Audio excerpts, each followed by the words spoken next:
નમસ્કાર, આપ જોઈ રહ્યા છો સ્પાર્ક ટુડે ન્યૂઝ। જાફરાબાદ તાલુકાના એભલવડ ખાતે જય વેલનાથ યુવક મંડળ દ્વારા 11મા સમૂહ લગ્નોત્સવનું આયોજન કરવામાં આવ્યું, જેમાં મહામંડલેશ્વર શ્રી ઋષિ ભારતી બાપુ તથા ગુરુ શ્રી સંજય બાપુ અને સંતો મહંતોએ હાજરી આપી હતી। પ્રભુતામાં પગલાં પાડનાર નવદંપતીઓને આશીર્વાદ અને શુભેચ્છા પાઠવી હતી। એભલવડ ગામે છેલ્લા 10 વર્ષથી સમૂહ લગ્નોનું આયોજન થઈ રહ્યું છે। દર વર્ષે સમૂહ લગ્ન યોજાય છે। આ વર્ષે પણ 17 જેટલા નવદંપતીઓએ પ્રભુતામાં પગલાં પાડ્યા। જાફરાબાદ તાલુકાનું છેવાડાનું નાનું ગામ એટલે કે એભલવડ, અહીં સરપંચ તેમજ તેમની ટીમ દ્વારા ગામમાં પણ અનેકવિધ કાર્યક્રમો અને વિકાસના કામો કરવામાં આવ્યા છે। સરપંચ તેમજ તેમની ટીમ સાથે વેલનાથ ગ્રુપ દ્વારા આ સમૂહ લગ્નનું આયોજન કરવામાં આવ્યું। શાંતિપૂર્ણ રીતે આ સમૂહ લગ્ન સમાપ્ત થયો। 17 જેટલી દીકરીઓને વિશાળ કર્યાવર આપીને પોતાના સાસરે વડાવવામાં આવી, જેમાં જાફરાબાદ, રાજુલા, ખાંભા, ધારી, લીલિયા સહિતના વિસ્તારોમાંથી બહોળી સંખ્યામાં લોકો ઉપસ્થિત રહ્યા હતા। શ્રદ્ધા વિશ્વાસ રૂપિણો याभ्याम विना न पश्यन्ति सिद्धा स्वांत समीश्वरम। बोलिए वेलनाथ बाबानी। અમે ઠેઠ અમદાવાદથી લોંગ ડ્રાઇવિંગ કરીને આવ્યા છે, તમે તો અહીંયા બેઠા છો, અને વેલનાથ બાપાના છોરડો આવી રીતે જયકારા કરી ના ચાલે હો।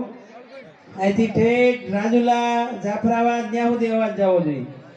हाथ ऊंचा करीन करो, बोलिए वेलनाथ बापानी। भारत माता की, सत्य सनातन धर्म की।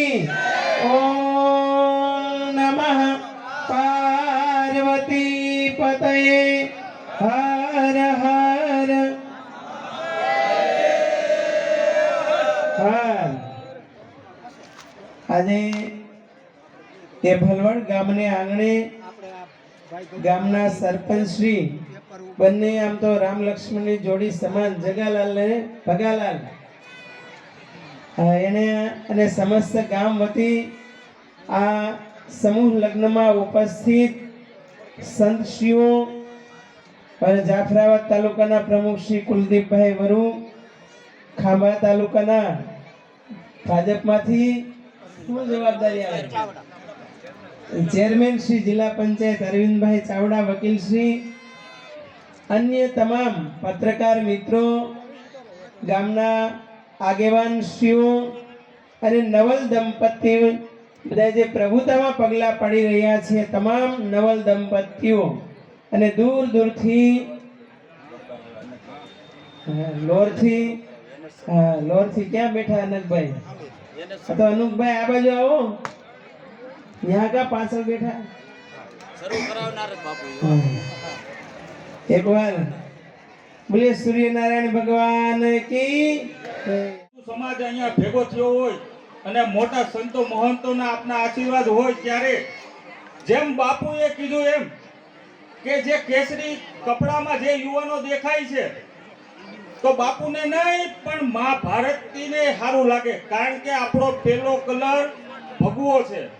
માટે વિશ્વ હિન્દુ પરિષદ અને બજરંગ દળ જાફરાબાદ દ્વારા આવા ટી-શર્ટ જાફરાબાદના 42 ગામમાં સંગઠન બનાવ્યું છે અને 5000 ની ઉપર આવા ટી-શર્ટ પહેરેલા આપણા યુવાનો દેખાય છે।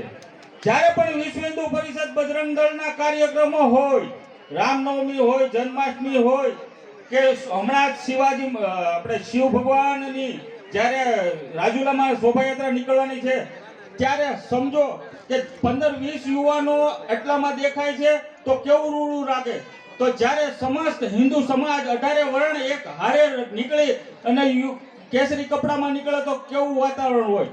અત્યારે હાલનો જે સમય છે આપ સૌને ખ્યાલ જ હશે કે યોગી મહારાજે એક શબ્દ કીધું છે, સમસ્ત હિન્દુ સમાજ માટે, કોઈ એક વર્ણ નહીં, સમસ્ત હિન્દુ સમાજ માટે આ વસ્તુ છે કે 18 વર્ણ એક થઈને રહો તો જ આપણું ભારત છે એ અત્યારે ટકી રહે।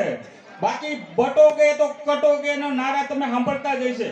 એટલે મને આજે આ સ્થાન મળ્યું છે ત્યારે હું સમસ્ત 18 વર્ણ ભાઈઓને એક સાથે રહી અને આપણા સનાતન ધર્મના હરેક સેવાભાવી કાર્ય કરતા રહો એવી આશા સાથે આપ સૌનો આભાર। જય શ્રી રામ, જય જય શ્રી રામ, આભાર।